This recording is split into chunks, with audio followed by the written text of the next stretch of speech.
அண்ணா, உங்களுக்கு வேதத்துல ரொம்ப மிகவும் பிடிச்ச வேத வார்த்தை ஏன்னா கிட்டத்தட்ட எத்தன வருஷம் ஆவிக்குரிய வாழ்க்கைண்ணா உங்களுக்கு? எனக்கு வந்து 20 நல்லா ம். விவரம் தெரிஞ்சு சொல்லணும்னா, இங்க கனடாக்கு வந்த அப்புறம் தான் 24 ஆ. 24 இப்ப 72 பார்த்துக்கங்களேன். அப்ப நீங்க சொல்லுங்கண்ணா. 48 வருஷம் ஆகுதா கிட்டத்தட்ட. கிட்டத்தட்ட சரி 48 வருஷம் இந்த தேவனை இடைவிடாம சேவிக்கிறீங்க. இவ்வளோ வேத வசனங்கள் வாசிக்கிறீங்க. இதுலன்னா உங்களுக்கு பிடிச்ச வேத வார்த்தை என்ன? உங்களுக்கு பிடிச்ச பாடல் என்ன? ஆங்கில பாடல் என்ன? அது மட்டும் இல்ல, உங்களுக்கு உங்க வாழ்க்கையில கர்த்தர் செஞ்ச மிகப்பெரிய கிரியை என்ன? அப்படிங்கிறத நீங்க எங்களுக்கு சொல்லிக் குடுங்கண்ணா. முதல்ல வந்து வேத வசனத்தை பத்தி கேட்டீங்களா? ஆமாங்க. நிறைய பிடிக்கும் எனக்கு. எனக்கு ஃபர்ஸ்ட் ஸ்டாண்ட் அவுட் பண்றது வந்து ஜான்ஸ் சாப்டர் 8வது அதிகாரம் 31வது வசனம். என்னண்ணா வசனம்? அது வந்து அவரு அது பேக்ரவுண்ட சொல்றேன். ஜீசஸ் வந்து என்ன பண்றாரு, அவருடைய யூதர்கள் அவரை விசுவாசிகள் அவங்க முன்னாடி இதை சொல்றாரு. என்ன சொல்றாருன்னா, இயேசு தம்மை விசுவாசித்த யூதர்களை நோக்கி, நீங்கள் என் உபதேசத்தில் நிலைத்திருந்தால் மெய்யாகவே என் சீசர்களா இருப்பீங்க. 2 சொல்றாரு. என் வேதத்தை நிலைத்திருந்தீங்கன்னா, என் வேதத்தைப்படி நடந்தீங்கன்னா நீங்க என்ன என்னோட விசுவாசிகள் சீசர்களா இருப்பேன்னு சொல்றாரு. அடுத்து வந்து சத்தியத்தை அறிவீர்கள், சத்தியம் உங்களை விடுதலையாக்கும். எல்லாரும் சொல்ற வார்த்தை. ஆமா. சத்தியத்தை அறிவீர்கள், சத்தியம் உங்களை விடுதலையாக்கும். ஆமா, உண்மைதான் அது. அது முன்னாடி 2 காரியம் இருக்கு. அது இல்லாட்டி இது நடக்காது. அது என்ன 2 காரியம்? முத வந்து அவர் வார்த்தைப்படி நடக்கணும். நடந்தா நம்மளுடைய சீசர்கள் ஆகிறோம். ஏன்னா அப்ப சீசன் என்ன, அவரை மாதிரியே நம்ம இருப்போம். அதான் இது. அது எப்படி அவர் வார்த்தையை தெரிஞ்சாதான் சீசன் ஆகிறோம். அப்படியானாதான் சத்தியம் தெரியும். சத்தியம் தெரிஞ்சாதான் ஒரு விடுதலையாகும். விடுதலை ஆமா, 4 கண்டிஷன் மாதிரி இருக்கு. விடுதலையாகும். எதுல இருந்து விடுதலையாக்கும் கேட்பாங்க. அந்த சூசர் வந்து என்ன அப்படி சொல்றீங்க, சத்தியம் அறிவீர்கள், அந்த சத்தியம் உடைய போனது அவங்க உடனே கேட்கறாங்க பாருங்க. அவருக்கு பிரதியுத்தரமாக, நாங்கள் ஆபிரகாம் சந்ததியா இருக்கிறோம், நாங்கள் ஒரு காலம் ஒருவனும் அடிமையா இருக்கவில்லை, விடுதலை அடைவீர்கள் என்று நீர் எப்படி சொல்லுகிறீர்கள் என்றார் கேட்கறாங்க. ஜோக் பாத்தீங்களா? அப்ப ரோமன்குள்ள தான் இருக்கிறாங்க, அடிமை இல்லைன்னு சொல்றாங்க. அவங்களுக்குள்ள தான் இருக்கிறாங்க. ஆமா, அன்னைக்கு புரியல, இன்னைக்கு புரியலாச்சா? அப்ப ஆண்டவர் சொல்றாரு, நீங்க சொன்ன மாதிரி இல்லடா, ஏசு அவர்களுக்கு பிரதியுத்தரமாக, பாவம் செய்கிறவன் எவனும் பாவத்துக்கு அடிமையா இருக்கிறான் என்று மெய்யாவே மெய்ய உங்களுக்கு சொல்கிறேன். இங்கிலீஷ்ல வந்து ஜீசஸ் சொல்றாரு, slave does not remain in the house of forever, son does remain forever. அது இதுல இங்கிலீஷ்ல சொல்ற 34 சொல்லிருக்காரு. ஜீசஸுக்கு என்ன, Jesus answered to them, truly truly say to you, everyone who commits sin is a slave of sin. பாவம் செய்கிறவன் பாவத்துக்கு அடிமையா இருக்கிறான். ஆமா, அவர் வந்து சத்திய விடுதலையாகுன்னு சொல்றது வந்து என்ன சொல்றாரு தெரியுமா? பாவத்துல இருந்து வெளியே வருவீங்கன்னா சொல்றாரு. அதான் யார் நம்ம மக்கள்கிட்ட என்ன பிரச்சனைன்னா, அந்த 32 பத்தி சொல்லுவாங்க, ஆச்சா சத்திய விடுதலை செய்வாருங்க. அதுக்கு முன்னாடி என்ன நடக்குன்னு சொல்ல மாட்டாங்க, பின்னாடி எல்லாம் சொல்றது இல்லை. இதுதான் பிரச்சனை.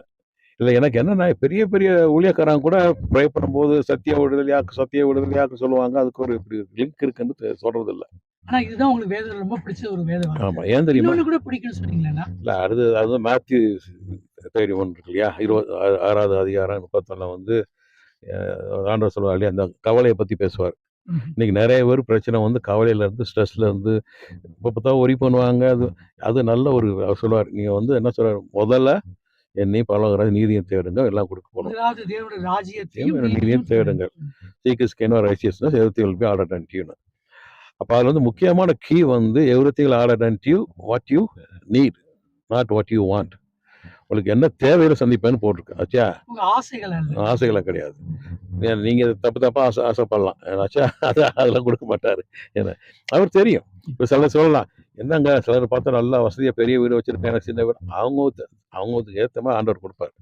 நம்மளோட பெரிய பிரச்சனை வந்து, அவன் வந்து நல்ல காரை வச்சிருக்கான், பெரிய வீடு வச்சிருக்கான், கம்பேர் பண்ணுவோம். அதுவும் பண்ணக்கூடாது. பயங்கர சின்.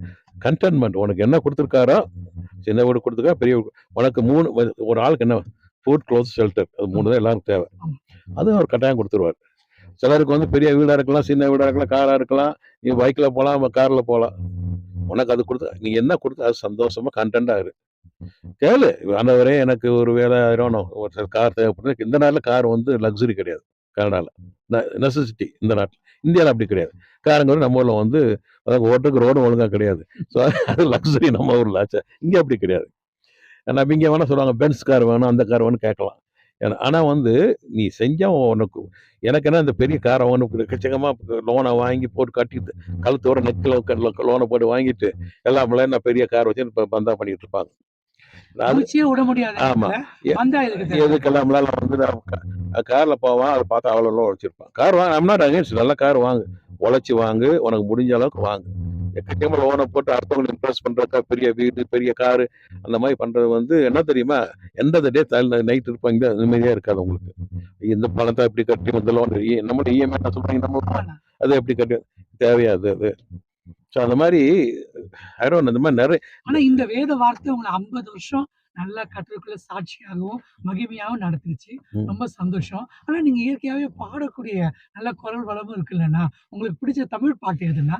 இதெல்லாம் ரொம்ப ரொம்ப இல்லை, எனக்கு பிடிச்ச இல்ல பாட்டு வந்து பாடுவீங்க. உங்களுக்கு இல்லை நான் பாடுவேன். ஆ. அது சர்வ சிருஷ்டிக்கு எஜமானுங்கிற ஒரு தமிழ் பாட்டு ரொம்ப பிடிக்கும் எனக்கு. வேற பாட்டுன்னா? அப்புறம் திருப்பாத நம்பி வந்தேன். இன்னொரு பாட்டுன்னா? அப்புறம் வந்து கொய்யாவனே கொய்னோட பாட்டு தெரியுமா? 3மே செலக்டடான பாட்டு. ரொம்ப நல்ல நல்ல பாட்டு. பாட்டு அது. ஆனா இங்கிலீஷ் தானே எப்பவுமே பாட்டு கேக்குறீங்க? ஆமா, எனக்கு all to Jesus one of favourite பாட்டு. சரிண்ணா. அப்புறம் வந்து இது என்ன சொல்றது, இது ஞாபகம் மாட்டேங்குது எனக்கு.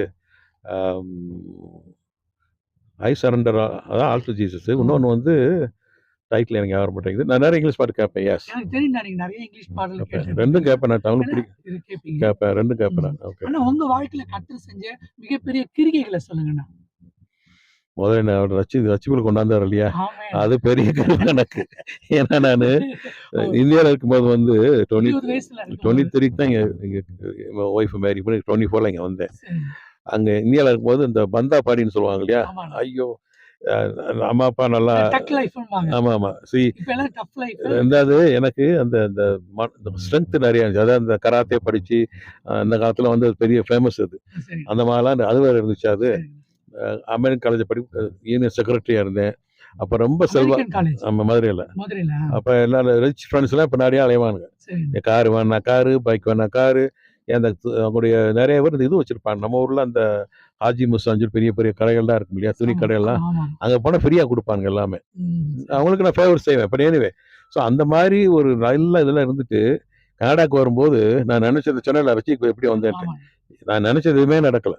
எல்லாம் குவைட் ஆப்போசிட். ஆமாம் ஆமாம் தலைகீழா ஆயிடுச்சு. ஆமாம் வாழ்க்கை புரட்டி போட்ட மாதிரி ஆயிடுச்சு. ஆமாம். அப்போ தான் எனக்கு யோசித்தேன், அதாவது ஒரு லோவஸ்ட் பாயிண்ட்னு சொல்லுவாங்க இல்லையா, ஆமா. அது எல்லாத்துக்கு மேலே இந்த குளிர் வந்து -35 -40. நம்ம ஊரில் ப்ளஸில் இருக்கும், இங்கே மைனஸில். ம். அந்த இதுலேருந்து கடவுள் லோவஸ்ட் பாயிண்ட் வரும்போது கடவுளுக்குள்ள வந்தது மட்டும் இல்லாமல், ஆனால் இப்போ மறுரூபப்படுத்தலாம்னு சொன்னீங்க. ஒன்று டிரான்ஸ்ஃபர்மேஷன். அதாவது இப்போ ஒன்றும் இல்லை, இப்போ என் தம்பி 2 எனக்கு கீழே 2 ஃப்ரெண்ட்ஸ் தம்பி இருக்காங்க. அவங்ககிட்ட வந்து இப்போ அது என் பிள்ளையே இருக்கிறாங்க. இப்போ என் தம்பிகிட்ட கேட்டு அவங்களுக்கு தெரியும் நான் சின்ன வயசில் எப்படி இருந்தேன் அப்படின்ட்டு. எங்கள் பசங்க 3 பிள்ளைகிட்ட கேட்டாங்கன்னா, ஐயா எங்கள் அப்பா வந்து ரொம்ப கோவமே பண்ண மாட்டார், ரொம்ப சாப்பிட்டு எங்கள் அப்பா கோவப்பட்டதே பார்த்ததில்ல, காமாக அப்படி இருப்பார். அது உண்மைதான். அது நீங்க ஒரு வரம்னா உங்க பிள்ளைகளுக்கு கடவுள் கொடுத்த இல்லை, பெரிய இதில் gift. என்ன ஜோக்குன்னா, ஆமா. ஒரு நாள் எங்கேயோ இருக்கும்போது எனக்கு கடைசி தம்பி வந்து சொல்லி நாங்கள்லாம் கொஞ்சம் பேசியிருந்தேன். மகன் பேசியிருக்கும்போது சொன்னால் என் தம்பி சொல்கிறான், டேய் உங்கள் அப்பா பற்றி தெரியாதுடா, அவங்க அப்பா முன்னாடி நான் உட்கார மாட்டேன், நான் அவ்வளோ பயப்படுவேன் அப்படின்ட்டு. உடனே சித்தப்பா அப்பாவா, ஐ டோன்ட் பிலீவ் திஸ் சித்தப்பா, அப்பா வந்து அப்பா கோவப்பட்டு இப்பெல்லாம் பார்த்தது கூட இல்லை, என்ன இப்படி சொல்கிறீங்க அப்படின்னு. அது ட்ரூ. அது இப்போ அந்த அளவுக்கு கர்த்தர் உங்களை மறுரூபப்படுத்திருக்காரு. அது மாற்றிருக்கிறாரு. நீங்க அடிக்கடி சொல்லுவீங்க, இப்படி இருந்த என்ன கடவுள் இப்படி மாத்தினாரு. ஆமாம் ஆமாம் இதுதான் ரட்சிப்புன்னு சொல்லுவீங்க. ஆமாம். பாருங்களேன், பாவத்தை வந்து வெளியே வரும், அதான் முக்கியமா. இது கோவப்படுறது, இது பண்ணாதான் பாவம் தானே அது. ஆங்கிரியாகிறது, வாயை கிழ்த்தியா காம பேசுறதெல்லாம் சின்ன கடவுள் பிடிக்காத காரியம் அது. அது வந்து ஆண்டவரை வந்து ஒரு குணாதிசயத்தை கர்த்தர் மாத்தினதுதான் ஆமா, பெரிய கிரியைன்னு சொல்ல வரீங்க. கட்டாயம் அது.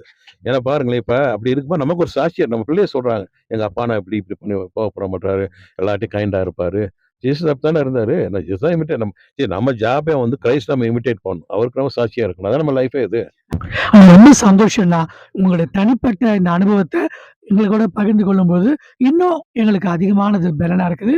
ரொம்ப நன்றி அண்ணா.